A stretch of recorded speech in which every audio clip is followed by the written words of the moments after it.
জাতীয় স্টেডিয়াম বাংলাদেশের সবচেয়ে পুরনো ও ঐতিহ্যবাহী স্টেডিয়াম।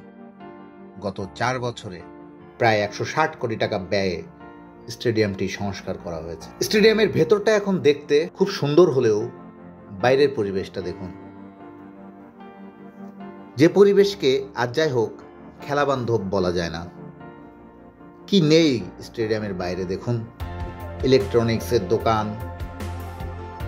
ফলের দোকান, যত্রতত্র গাড়ি পার্কিং, ব্যবসায়িক নানা কার্যক্রম স্টেডিয়ামের চারিপাশে।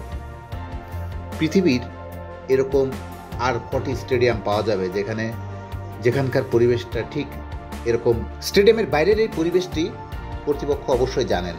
ক্রীড়া মন্ত্রণালয়ের দায়িত্বপ্রাপ্ত কর্মকর্তারা, নীতি নির্ধারকেরা সবাই জানেন জাতীয় স্টেডিয়ামের বাইরের পরিবেশটা এরকম, যেটি মোটেও খেলা বান্ধব নয়। তবুও তেমন কোনো ভালো উদ্যোগ বা ব্যবস্থা আমরা দেখিনি যেটাতে স্টেডিয়ামের বাইরে একটা সুন্দর খেলার পরিবেশ ফিরে আসে। একটা স্টেডিয়ামে শুধু খেলাধুলা হয় না, স্টেডিয়ামকে কেন্দ্র করে বা স্টেডিয়ামকে ঘিরে আরও অনেক কিছু গড়ে ওঠে, যেমন জিমনেশিয়াম, যেমন practice facilities, practice ground, swimming pool, সব মিলে একটা স্পোর্টিং কমপ্লেক্স হয় একটা বড় স্টেডিয়ামকে ঘিরে, যেখানে খেলোয়াড়রা নানা ধরনের উন্নত সুযোগ সুবিধা পেয়ে নিজেদেরকে ভালোভাবে তৈরি করতে পারেন।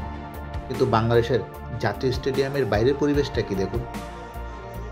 এই পরিবেশে যদি দেখেন হামজা চৌধুরী, সমীর সোমদের মতো উঁচু মানের ফুটবলার যারা বাংলাদেশে খেলতে আসছেন, আগামী 10 জুন এই স্টেডিয়ামেই হবে বাংলাদেশ সিঙ্গাপুরের ম্যাচ, যে ম্যাচকে ঘিরে মানুষের এত আগ্রহ, কৌতূহল, উন্মাদনা তৈরি হয়েছে।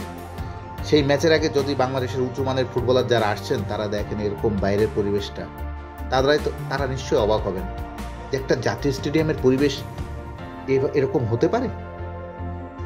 যদিও কর্তৃপক্ষ একটি সিদ্ধান্ত নিয়েছে, নিরাপত্তাজনিত কারণে ম্যাচ শুরুর 48 ঘন্টা আগে স্টেডিয়ামের চারপাশে সকল ধরনের ব্যবসায়িক কার্যক্রম বন্ধ থাকবে। কিন্তু সেটি তো আর দীর্ঘমেয়াদের সমাধান নয়। সব মিলে ক্রীড়াপ্রেমী দর্শকেরা চান স্টেডিয়ামের আশপাশের পরিবেশটাও যেন সুন্দর হয়, তাতে দেশের ক্রীড়াঙ্গনের এগিয়ে যাওয়ার সুযোগ তৈরি হয়।